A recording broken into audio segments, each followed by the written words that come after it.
Hello everyone, I welcome you to school G, India's first online school. मेरा नाम है अमृत कौर पिलानिया और मैं हूं आपकी हिस्ट्री टीचर। हम कंटिन्यू करेंगे क्लास 9th हिस्ट्री का chapter 3, Nazism and the rise of Adolf Hitler.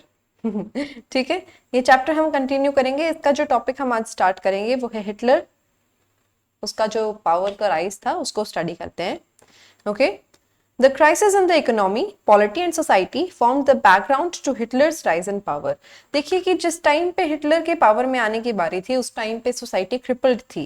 तो सोसाइटी वाज क्रिपल्ड क्यों? क्योंकि वहां पे डिप्रेशन चल रहा था। इसके अलावा फर्स्ट वर्ल्ड वॉर की वजह से बहुत ज्यादा झटका लगा था जर्मनी को फाइनेंशियली भी, और उनकी जो सोशल रिस्पेक्ट थी इंटरनेशनल लेवल पे उसको भी बहुत बुरा झटका लगा था। Born in 1889 in Austria, Hitler spent his youth in poverty. काफी गरीबी का उनका जीवन था. When the First World War broke out, he enrolled for the army, acted as a messenger in the front, became a corporal and earned medals for bravery. जब world war 1 थी उस time पे जो हिटलर थे वो army का हिस्सा थे, मैसेंजर का काम करते थे और उनको काफी मेडल्स भी मिले. The German defeat horrified him and the Versailles Treaty made him furious. जब जर्मनी उस वॉर में हारा उसकी वजह से हिटलर काफी घबरा गए थे, लेकिन जब जर्मनी की जो पार्टी थी उसने वर्सेलिस की ट्रीटी पर साइन किया, उन सारी कंडीशंस को एक्सेप्ट कर लिया जो कंडीशंस उन पर एलाइड पावर्स थोप रहे थे, तो उस टाइम पे हिटलर बहुत ज्यादा गुस्सा हो गए. He was furious. फ्यूरियस का मतलब होता है very very angry. Okay, In 1919, he joined a small group called the German Workers' Party. एक ग्रुप को उन्होंने ज्वाइन किया 1919 में जिसका नाम था German Workers' Party. He subsequently took over the organization and renamed it National Socialist German Workers' Party. This party came to be known as Nazi Party. यही जो पार्टी थी जर्मन वर्कर्स पार्टी, इसी को उन्होंने धीरे धीरे ओवरटेक कर लिया और इसी का नाम बदल के उन्होंने रख दिया जो नेशनल क्या नाम था, national socialist German workers party, और बाद में इसी पार्टी को कहा जाने लगा नाजी पार्टी. कहने का मतलब है कि इसी पार्टी के लीडर बन गए थे अब एडोल्फ हिटलर, और एडोल्फ हिटलर इसको अपने प्रोपेगेंडा को फैलाने के लिए यूज कर रहे थे इस पार्टी को. Okay, In 1923, Hitler planned to seize control of Bavaria, marched to Berlin and capture power. Hitler ने फाइनली 1923 में बवारिया को कैप्चर कर लिया, बर्लिन पहुंचे ये और इन्होंने पावर को भी कैप्चर कर लिया 1923 में. He failed, was arrested, tried for treason and later released. उनको कहने का मतलब है कि वो इस पूरे ऑपरेशन में फेल हो जाते हैं 1923 में, उनको बंदी बना लिया जाता है, उनको देशद्रोह के लिए उनकी सुनवाई की जाती है, उनको देशद्रोही डिक्लेयर भी कर दिया जाता है, बट लेटर ऑन उनको रिलीज कर दिया जाता है किसी भी XYZ रीजन की वजह से. The Nazis could not effectively mobilize popular support till the early 1930s. अब ये जो नाजीज थे जो हिटलर के सपोर्ट में थे उनका नाम निकाल दिया है हिस्ट्री में नाजीज. ठीक है, ये नाजीज जो है ये जनता का, जो जर्मन मेन पब्लिक थी उनका जो सपोर्ट था वो नहीं गैदर कर पाए थे इवन अंटिल अर्ली 1930s, यानी 1930 से लेके 1935 के बीच में फाइनली जो जनता है उसने आकर इनको खुलेआम सपोर्ट करना स्टार्ट कर दिया. It was during the Great Depression that Nazism became a mass movement. जब बहुत ये दिक्कत आ रही थी फाइनेंशियली, लोगों के पास काम नहीं था. अब काम नहीं होगा तो लोग यहाँ वहाँ के गलत कामों में घुसेंगे क्योंकि पेट तो रोटी मांगता है. तो जब लोग यहाँ वहाँ के कामों में घुस रहे थे उस टाइम पे हिटलर ने अपना एजेंडा प्रपोज किया लोगों के सामने और उसको प्रोपोगेट किया, और वो एजेंडा था नाजिज्म का. As we have seen, after 1929, banks collapsed and businesses shut down. Workers lost their jobs and the middle class was threatened with destitution. In such a situation, Nazi propaganda stirred hopes for a better future. In 1928, the Nazi party got no more than 2.6% votes in Reichstag. The German parliament, by 1932 it had become the largest party with 37% vote. देखिए क्या है, जब depression आया उससे पहले 1928 के आसपास जब इन्होंने एडोल्फ हिटलर की पार्टी ने इलेक्शंस लड़े तो ये तकरीबन 2.6% वोट्स ही गैदर कर पाए थे. लेकिन जब 1930 के बाद इलेक्शंस होते हैं शायद 1932 में, उस टाइम पे ये 37% वोट्स लेकर जर्मनी की सबसे बड़ी पार्टी, सबसे पावरफुल पार्टी बनकर उभरते हैं. Hitler being greeted at the party congress in Nuremberg in 1938। देखिए कितने मतलब इनके फैन फॉलोइंग थे। पूरा जर्मनी के जो मेनलैंड पीपल थे, जो खुद को नाजीज की तरह रिकॉग्नाइज करते थे, वो सब इनको बहुत ज्यादा प्यार करते थे। अभी यहाँ पे प्रोपोगेंडा का क्या मतलब होता है वो पढ़ लेते हैं। What does it mean by propaganda? Propaganda is a specific type of message directly aimed at influencing the opinion of people through the use of posters, films and speeches. Propaganda किसी भी तरीके से अपना खुद का जो आपके विचार हैं वो लोगों तक पहुंचाना, और एक इस तरीके का विचार जो उन लोगों की सोच को बदल दे, उस चीज को प्रोपोगेंडा कहते हैं। फॉर एग्जाम्पल अभी जर्मनी में देखिए क्या है, जो मीडिया है वो सैनिक के जीवन को बहुत ज्यादा ग्लोरीफाई करके दिखा रही है। हालांकि वो जो सैनिक है उसका जीवन कुछ अच्छा नहीं है, वो डेड बॉडीज के बीच में पड़ा रहता है, ठीक है, 2-2 3-3 महीने ट्रेंचेस में सड़ता रहता है। उसके बाद जब वो घर आता है उसका कोई ना कोई शरीर का हिस्सा खराब हो चुका होता है, बीमारियां हो जाती हैं उसको, वो घर आता है उसकी फैमिली को भी बीमारियां हो जाती हैं। सो ये सारी चीजें जो है वो मीडिया जो है जनता को दिखा नहीं रही, क्योंकि मीडिया चाहती है कि जनता मिलिट्री को ज्वाइन करे। अगर मीडिया ये सारी बातें जनता को दिखा देगी कि मिलिट्री में ये सारी कमियां हैं, तो जनता मिलिट्री को ज्वाइन क्यों करेगी? इसी को कहते हैं प्रोपोगेंडा। सिलेक्टिव न्यूज जनता के सामने प्रेजेंट करो ताकि जनता उस चीज से इन्फ्लुएंस हो। Okay, Hitler was a powerful speaker, बहुत अच्छे स्पीकर थे, जो भी बोलते थे लोगों पर बहुत जल्दी इनका इम्पैक्ट होता था। His passion and his words moved people. He promised to build a strong nation, undo the injustice of the Versailles Treaty and restore the dignity of German people। उन्होंने लोगों को सपने दिखाए। क्या सपने दिखाए? कि भाई मैं जो हूं ना, मैं आप लोगों का भला करूंगा, आप लोगों के साथ जो भी गलत हुआ है उस चीज का बदला मैं लूंगा। वर्साइलीज की ट्रीटी में जर्मनी को जिस तरीके से मिसट्रीट किया गया था, जर्मनी को जिस तरीके से एम्बैरेस किया गया था, ह्यूमिलिएट किया गया था, उस ह्यूमिलिएशन का बदला मैं दुनिया से लूंगा, ऐसा एडोल्फ हिटलर अपनी जनता को कहते थे। He promised employment for those looking for work। उन्होंने कहा कि भाई जो जो काम करना चाहता है उसे काम मिलेगा, एक सिक्योर फ्यूचर मिलेगा जवानों को। He promised to weed out all foreign influences and resist all foreign conspiracies against Germany। उन्होंने कहा कि भाई जर्मनी के खिलाफ अगर कोई भी साजिश रचेगा तो उसको मैं तोड़ूंगा, उस साजिश करने वाले कि जीवन को मैं खराब करूंगा, और जर्मनी के खिलाफ कोई भी विदेशी जो कॉन्स्पिरेसी है, साजिशें हैं, उनको मैं कामयाब नहीं होने दूंगा। Hitler devised a new style of politics। He understood the significance of rituals and spectacle in mass mobilization। Nazis held massive rallies and public meetings to demonstrate the support for Hitler and instill a sense of unity among the people। जो Nazis थे यानी कि जो Adolf Hitler के followers थे, वो बहुत ज्यादा लार्ज स्केल पे पब्लिक मीटिंग्स ऑर्गेनाइज करते थे, ठीक है, रैलीज करते थे, जिसकी वजह से जो जनता थी, नॉर्मल जो पब्लिक थी, उसको ये विश्वास हो गया कि भाई एडोल्फ हिटलर के तो बहुत ज्यादा सपोर्टर्स हैं, और एडोल्फ हिटलर तो भाई यूनिटी है इसके पीछे, तो लोगों की यूनाइटेड होके सारे जो जर्मनी के नाजी लोग हैं वो इसके पीछे खड़े हैं, तो यानी इस बंदे में कुछ ना कुछ बात तो होगी।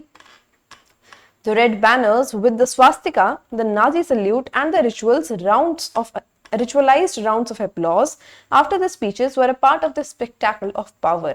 अपनी पावर जनता को दिखाने के लिए जो हिटलर था उसने कुछ सिंबल्स का इस्तेमाल किया। सबसे पहला सिंबल था स्वास्तिक का सिंबल, जो उसके बैनर्स पे होता था। रेड कलर का जो उसका फ्लैग था उसके ऊपर स्वास्तिक का सिंबल बना हुआ होता था।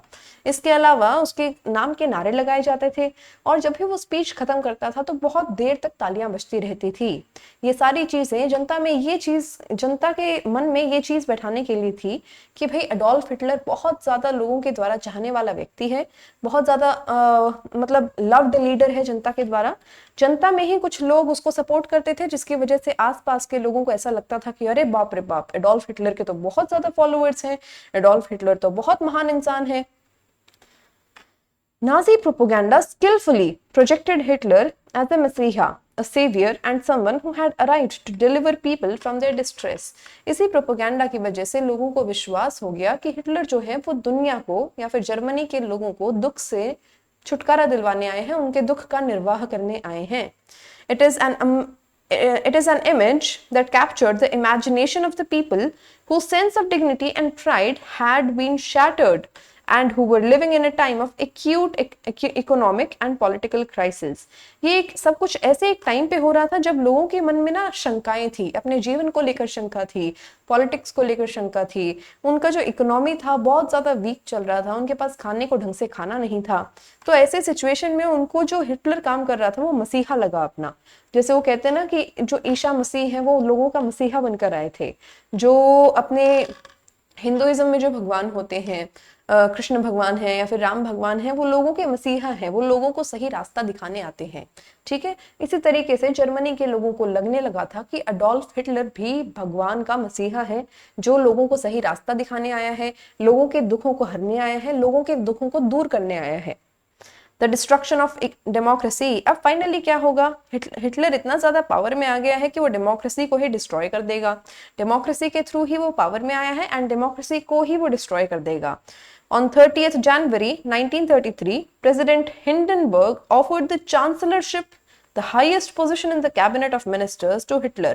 30 जनवरी 1933 को एडोल्फ हिटलर को, जो प्राइम मिनिस्टर थे जर्मनी के, क्या नाम है उनका, प्रेसिडेंट सॉरी, हिंडनबर्ग उनका नाम था, उन्होंने जो हाईएस्ट पोस्ट थी कैबिनेट की वो एडोल्फ हिटलर को प्रपोज करी।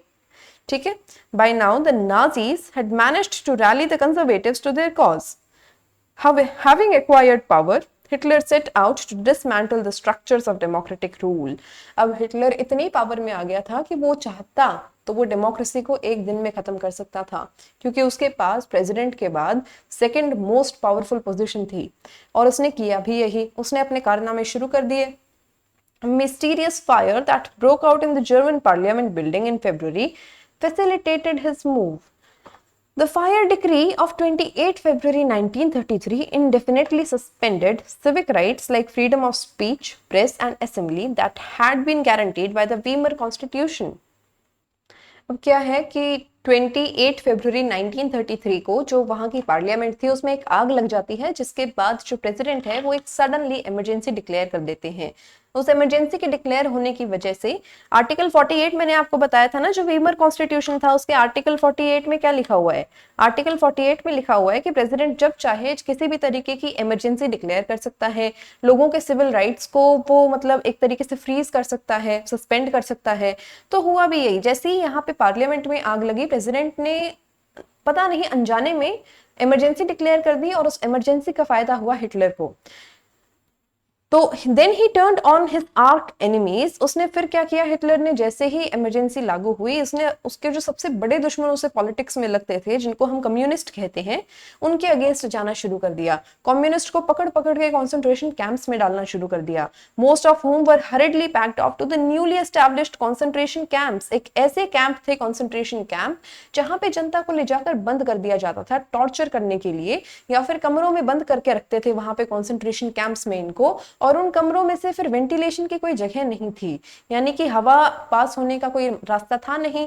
एक एक कमरे में 50-50, 100-100 लोग भर कर रख देते थे ये, और वहां से कोई खिड़की है नहीं और ये सारी चीजें नहीं है, तो उनको बेसिकली टॉर्चर करने का इनका इंटेंशन था। और इवेंचुअली जब ये टॉर्चर करने से इनका मन भर जाता था तो उसी कमरे में जहरीली गैस छोड़ देते थे, जिसको हम कहते हैं guessing. Okay, The repressions of the communists were severe. Out of the surviving 6,808 arrest files of Dusseldorf, a small city of 500,000 population, 1440 were those of communists alone. They were, however, only one among the 52 types of victims persecuted by the Nazis across the country। Persecution का मतलब क्या होता है भाई, किसी को पकड़कर उसे सजा देना, उसे मार देना, that is called persecution। So Nazis ने टोटल में 52 टाइप्स के लोगों को persecute किया, 52 टाइप्स के जो आबादियां थी उनके खुद के देश में, उनको मारा है, और कम्युनिस्ट उनमें से एक आबादी थी। On March 3rd 1933 the famous enabling act was passed. अब एक इनेबलिंग एक्ट पास होता है, क्या करता है ये act, this act established dictatorship in Germany. इसी एक्ट की वजह से अब जर्मनी जो है वो डिक्टेटरशिप के रूल में कन्वर्ट हो जाएगा। डेमोक्रेसी का खात्मा होता है यहाँ पर। डिक्टेटर यानी एक तरीके से जो तानाशाह होते हैं उन्हें डिक्टेटर कहते हैं, यानी अभी तक लोग जिनको इलेक्ट कर रहे थे वो रूल कर रहे थे। अब हिटलर ने ये एनेबलिंग एक्ट पास करवा के जो जर्मनी है उसकी बागडोर खुद संभाल ली और अब वो बन गया तानाशाह, यानी जो भी रूल्स एंड रेगुलेशंस जर्मनी में चलेंगे वो सारे हिटलर के कहने पर चलेंगे। कोई भी ऑर्डर अगर हिटलर दे रहा है तो वो डेमोक्रेसी से भी ऊपर होगा, ठीक है। It gave Hitler all powers to sideline parliament and rule of decree. All political parties and trade unions were banned except for Nazi party and its affiliates. यानी जो लोग नाजी पार्टी को सपोर्ट करते थे या जो पॉलिटिकल पार्टीज नाजीज को support करती थी, सिर्फ उनको लीगली रहने दिया गया, बाकी सभी पार्टीज को इलीगल डिक्लेयर कर दिया गया जैसे ही हिटलर पावर में आते हैं तभी। The state established complete control over economy, media and judiciary. जो स्टेट है उसने complete control ले लिया किस चीज का, इकोनॉमी का भी, मीडिया का भी, आर्मी का भी एंड जुडिशरी यानी न्यायपालिका का भी। Special surveillance and security forces were created to control and order the society in ways that Nazis wanted. जिस तरीके से आज के दिन भारत में सीबीआई वगैरह होते हैं ना, सीबीआई है ये जो क्राइम ब्रांच इन्वेस्टिगेशन ब्यूरो है, इंटेलिजेंस एजेंसीज हैं, ये क्या मॉनिटर करती हैं कि कहीं देश में तो कोई आतंकवादी नहीं घुस आया है या फिर देश का कोई व्यक्ति एंटी नेशनल कोई काम तो नहीं कर रहा है। तो ये सारी चीजें मॉनिटर करने के लिए जर्मनी में भी कुछ पार्टीज बनाई गई और कुछ ऐसे मतलब फोर्सेस क्रिएट किए गए जिनको हम सिक्योरिटी एंड सर्वेलेंस फोर्स कहते हैं। सर्वेलेंस का मतलब होता है नजर रखना, कैमरास जो होते हैं वो सर्वेलेंस के लिए होते हैं, ओके। सिक्योरिटी का मतलब है कि आपको पता ही है सिक्योरिटी क्या होती है। सो इन दो पर्पसेस के लिए कुछ फोर्सेस का गठन किया गया और वो फोर्सेस बेसिकली बस यही चीजें मॉनिटर करती थी। Apart from that, already existing regular police in green uniform and the SA or the stormtroopers. These included the Gestapo, Secret State Police and the SS, the Protection Squad, Criminal Police and the Security Service. अभी तक normal police थी, army थी, navy थी, ये सारी चीजें थी, but अब कितनी सारी अलग अलग फोर्सेस हिटलर ने आते ही स्थापित कर दी। कौन सी फोर्सेस स्थापित करी भाई इसने? सबसे पहले गेस्टापो जो कि सीक्रेट स्टेट पुलिस थी, जो सिर्फ स्टेट के लिए सीक्रेट एजेंट्स वाला काम करती थी। इसके अलावा एसएस जो कि प्रोटेक्शन स्क्वाड थी, हिटलर और जो इम्पोर्टेंट पर्सनालिटीज थी उनको रक्षा प्रदान करने का काम करती थी ये। फिर क्रिमिनल पुलिस वो तो पहले भी थी, एंड लास्ट सिक्योरिटी सर्विस। ये सिक्योरिटी सर्विस इंश्योर करती थी कि कोई भी व्यक्ति हिटलर के अगेंस्ट तो नहीं बोल रहा है, ये सारी बातों को ये लोग इंश्योर करते थे। It was the extra constitutional powers of these newly organised forces that gave the Nazi state its reputation and the most dreadful criminal state. देखिए ये जो पावर्स इनको दी गई थी, इन ऑर्गेनाइजेशंस को, इन फोर्सेस को दी गई थी, उन्हीं फोर्सेस की उन्हीं पावर्स की वजह से और इन फोर्सेस की ही वजह से जर्मनी को अपनी एक इमेज मिली। और वो इमेज क्या थी? वो इमेज थी ड्रेडफुल क्रिमिनल स्टेट की। यानी भाई लोगों ने ना इन फोर्सेस के आते ही पूरी दुनिया के लोगों ने जर्मनी को क्रिमिनल स्टेट मानना शुरू कर दिया था। People could now be detained in Gestapo torture chambers, rounded up and sent to concentration camps, deported at will or arrested without any legal procedures. The police forces acquired power to rule with impunity. Basically क्या है कि जितनी भी जनता थी Germany की, अब उन्हें कभी भी किसी भी टाइम पे अरेस्ट किया जा सकता था इन फोर्सेस के द्वारा, उन्हें डिपोर्ट किया जा सकता था यानी देश निकाला दिया जा सकता था, उन्हें एग्जीक्यूट किया जा सकता था, उन्हें कॉन्सेंट्रेशन कैंप्स में भेजा जा सकता था और इस पर कोई भी क्वेश्चनिंग नहीं हो सकती थी क्योंकि जुडिशरी भी इवेंचुअली क्या है, एडोल्फ हिटलर के कंट्रोल में है। तो बेसिकली एडोल्फ हिटलर की यहाँ पर पावर अनलिमिटेड हो गई थी। There was no limit on the amount of power that he was exercising, okay. Concentration camp एक नया वर्ड आया है, ये पढ़ लेते हैं क्या होता है। A camp where people were isolated and detained without due process of law. Process of law क्या होता है कि अगर मैंने कोई गलती की है तो मुझे कानून के हिसाब से सजा मिले, that is what is called process of law. लेकिन अगर मुझे कानून से पूछे बिना पुलिस पनिश कर रही है तो वो चीज कहलाएगी without due process of law, ठीक है। Typically it was surrounded by electrified barbed wire fences. देखिए क्या है, मान लीजिए ये कोई कमरा है जो कि कंसंट्रेशन कैंप का है, तो इसके आसपास इस तरीके की जो ये वो वाली वायर्स होती है ना जिसपे इलेक्ट्रिक करंट फ्लो करता है, वो वाली वायर्स इसके आसपास बिछाई जाती थी, ताकि अगर कोई भी व्यक्ति इन कॉन्सेंट्रेशन कैंप्स में से किसी भी तरीके से भागने में सक्षम हो तो वो इन बार्ब्ड वायर्स में, इन बिजली वाली तारों में फंसकर मर जाए। सो देखिए आप किस इंटेंसिटी पे लोगों को टॉर्चर किया जा रहा था। ये जो नेक्स्ट टॉपिक है रिकंस्ट्रक्शन वाला, ये हम करेंगे नेक्स्ट क्लास में। So this class was presented to you by school C, India's first online school. मेरा नाम है अमृत कौर पिलानिया। हम मिलेंगे नेक्स्ट क्लास में, तब तक के लिए आप अपना ध्यान रखिए, पढ़ते रहिए। Thank you and bye bye.